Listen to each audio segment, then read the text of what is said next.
శ్రీహ. ఓం స్వస్తి శ్రీ గణేశాయ నమః. ఓం శ్రీ మేధా దక్షిణామూర్తయ నమః. ఓం శ్రీ శంకర భగవత్పాదాః విజయంతే. ఓం ఓం శ్రీ సద్గురు అంతర్ముఖానంద వేదవ్యాస భట్టారక జగద్గురు శ్రీకృష్ణ పరంబ్రహ్మణే నమః. బ్రహ్మసూత్ర శంకర భాష్యం అదృశ్యత్వాది అధికరణంలో 6వ భాగం. నిన్నటి భాగంలో చెప్పుకున్నది మళ్ళీ చెప్పుకుంటున్నాం. ఇక్కడ సర్వ విద్యలకు ప్రతిష్ఠ అయిన బ్రహ్మ విద్యను జ్యేష్ఠపుత్రుడైన అతరునికి బోధించాడని ఉంది. అట్లా ఉండటం వల్ల బ్రహ్మ విద్య గురించి అంటే ఓ పర విద్య గురించి చెప్పారు. దాంట్లో పర విద్య అపర విద్య అనేది విభజించారు. పర విద్య ఏమో అక్షరాన్ని అంటే బ్రహ్మ విద్య గురించి చెబుతుంది. ఈ విద్య చేత అక్షర బ్రహ్మ గురించి బ్రహ్మ విద్య పేరు. బ్రహ్మ విద్య అనేది బ్రహ్మ గురించి తెలుసుకోవడం అనేది కుదురుతుంది, కానీ జ్ఞానరహితం అంటే జ్ఞానం లేకపోవటం, తక్కువ తరగతి చెందిన వాళ్ళు యజ్ఞ నిర్వహణ గురించి ఒక 18 మంది ఋత్వికులు 18 మంది అవసరమని, ఓ 16 మంది ఋత్వికులేమో యజమానుడని, 16 మంది ఋత్వికులని, యజమానుడు పత్ని అందరూ కలిసి 18 మంది ఉండాలని, ఇవన్నీ కూడా అనిత్యమైన మూడులు. అట్లా వాళ్ళు శ్రేయస్కరం కోసం ఈ జ్ఞాన మార్గాన్ని నిందిస్తారు. అట్లా నిందించడం వల్ల కూడా వాళ్ళు మాటికి జరా మరణాల్లో అంటే జనన మరణాలు పొందుతారు.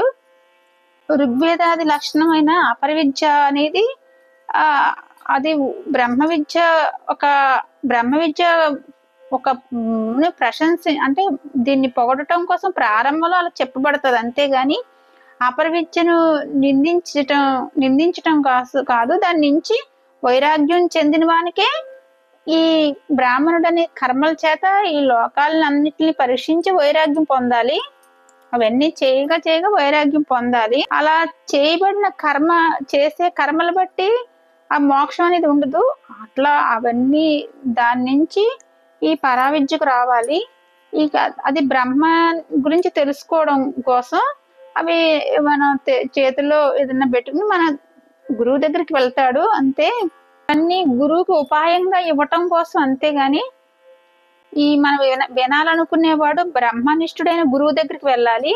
అప్పుడు పరవిద్య అలా వెళ్ళినప్పుడు పరవిద్యకు అధికారం ఒకటి వస్తుంది. ఇంకా ఈ ఎన్నిటి గురించి ఇలా తెలుసుకున్నాక అదృశ్యత్వ గుణాలున్నాయి. ఆ భూతయోని అనేది పరమేశ్వరుడు గురించే చెప్తున్నాడని అర్థమవుతుందని చెప్పారు నిన్న. ఇప్పుడు మరలా 6వ భాగం చెప్పుకుంటున్నాం, చదువుతున్నాం.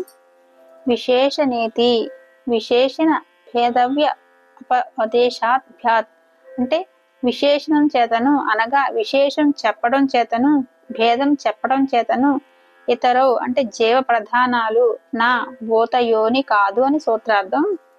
ఇతశ్చేతి ఈ కారణం వల్ల కూడా భూతయోని పరమేశ్వరుడే, శారీరుడు గాని ప్రధానం గాని కాదు. ఎందువలనంటే విశేషణ భేద అవ్య ఉపదేశాల వల్ల ప్రకృతిమైన భూతయోని శారీరుని కంటే విలక్షణంగా వేరు స్వభావం కలవానిగా దివ్యో శుభ్రహ అతడు స్వయం ప్రకాశుడు, పూర్ణుడు, శరీరంలో ఉండేవాడు, బాహ్యమైన స్థూల శరీరంతోనూ అభ్యంతరమైన సూక్ష్మ శరీరంతోనూ వాటికి అధిష్టానంగా ఉన్నవాడు, జన్మ లేనివాడు, ప్రాణరహితుడు, మనస్సు లేనివాడు, పరిశుద్ధుడని చెప్పబడుతున్నది.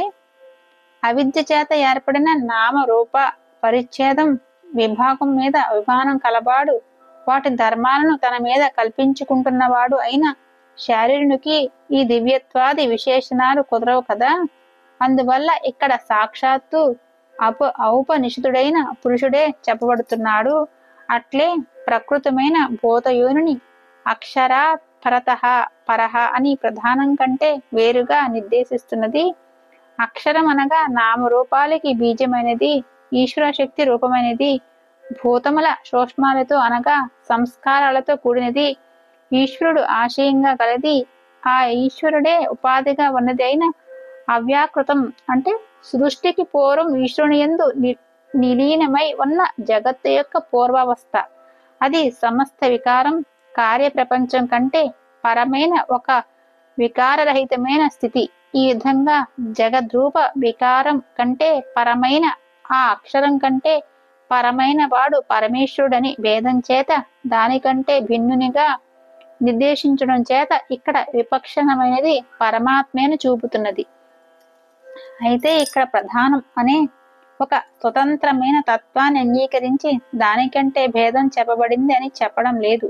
మరేమనగా అవ్యాకృతం మొదలైన శబ్దాల చేత చెప్పబడే భూత సూక్ష్మావస్థను ఒకదానిని శృతికి విరోధం లేకుండా కల్పించి దానికి ప్రధానం అని పేరు పెట్టినా ఆ విధంగా కల్పిస్తే కల్పించవచ్చు.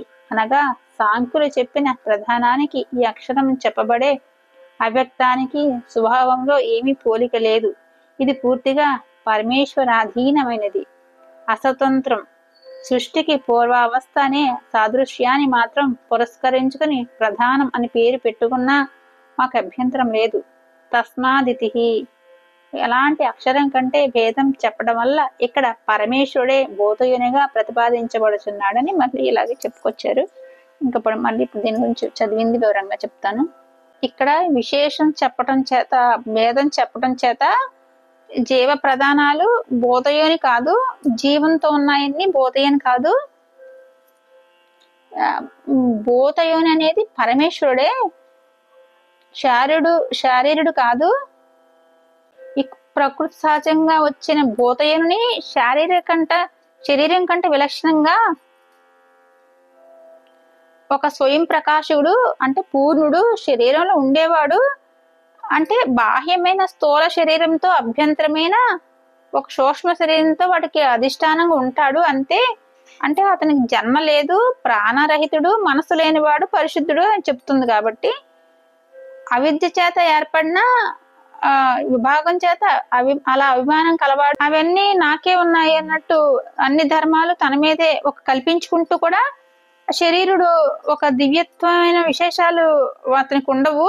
ఎందుకంటే అక్కడ అతను ఒక సాక్షాత్తు అన్నిటిలోనూ ఆ పురుషుడు చెప్తున్నాడు కాబట్టి అన్నిటిని తన మీదే కల్పించుకుంటాడు, అన్ని ధర్మాలు తనతో కల్పించుకుంటాడు. కాబట్టి అలా ఒక ప్రకృతిమైన బోధయాన్ని ప్రధానం కంటే వేరుగా నిర్దేశిస్తున్నారు. అక్షరం అంటే నామరూపానికి ఒక బీజం లాంటిది. ఈశ్వర శక్తి ఒక రూపమైంది. భూతాల్లో సూక్ష్మాలతో కూడా సంస్కారాలతో కూడా ఉంటుంది. ఈశ్వరుడు ఒక ఆశయంగా కలది, అంటే ఒక ఈశ్వరుడు ఉపాధిగా ఉన్నది అంతే. ఆ సృష్టికి పూర్వం ఒక ఈశ్వరుని యందు విలీనమై ఉండి జగత్తు యొక్క పూర్వావస్థది. అంటే ఈ కార్య ప్రపంచం కంటే అది వేరు. అది అలా ఒక పరమైన ఒక వికారరహితమైన స్థితి అది. ఇక్కడ మనకు కనిపించే జగద్రూప వికారం ఒక జగద్రూపం కంటే కూడా అది ఒక వికారంగా ఉండే పరమైన వాడు పరమేశ్వరుడు. అందుచేత ఇక్కడ విపక్షితమైంది ఏంటంటే పరమాత్మనే చెప్పాలి. ఇక్కడ చెప్పటం కూడా అదే ప్రధానం. ఇక్కడ ఒక స్వతంత్రమైన తత్వాన్ని అంగీకరిస్తున్నారు. ఇక్కడ మరి ఏంటంటే అవ్యాకృతం అంటే మొదలైన శబ్దాలు కూడా భూత సూక్ష్మావస్థను అంటే ఒక దాని శృతికి విరోధం లేకుండా కల్పించి దాని యొక్క ప్రధానం అని పేరు పెట్టి ఆ విధంగా కల్పిస్తే కల్పించవచ్చు. కానీ ఇదంతా కూడా సాంఖ్యులు చెప్పిన ప్రధానానికి ఈ అక్షరం అని చెప్పబడే ఈ అవ్యక్తానికి స్వభావంలో ఏమి పోలిక లేదు.